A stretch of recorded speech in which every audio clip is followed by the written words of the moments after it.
কেন?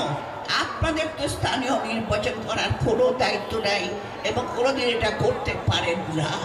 কাজেই আপনারা এটা করতে পারেন না। আপনাকে নির্বাচন দিতে হবে, সংসদ নির্বাচন, তার রোড ম্যাপ আপনাকে ঘোষণা করতে হবে।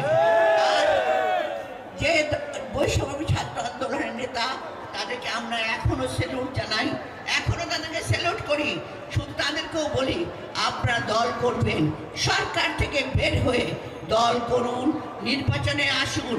নিশ্চয়ই জনগণ আপনাদেরকে ভালোবাসবে, কারণ আপনারা বুকে রক্ত দিয়েছেন, আপনারা দিয়েছেন অনেক মায়ের সন্তানরা বুকে রক্ত দিয়েছে এই আন্দোলনে। কাজে এই জনগণ নিশ্চয়ই আপনারা ভালোবাসবেন এবং জনগণ আপনাদেরকে হয়তো নির্বাচিত করবেন। কোন কাকে নির্বাচিত করলো সেটা বিএনপি দেখার ব্যাপার নয়। বিএনপি দেখার ব্যাপার জনগণ তার মৌলিক অধিকার ফিরে পেয়েছে কিনা।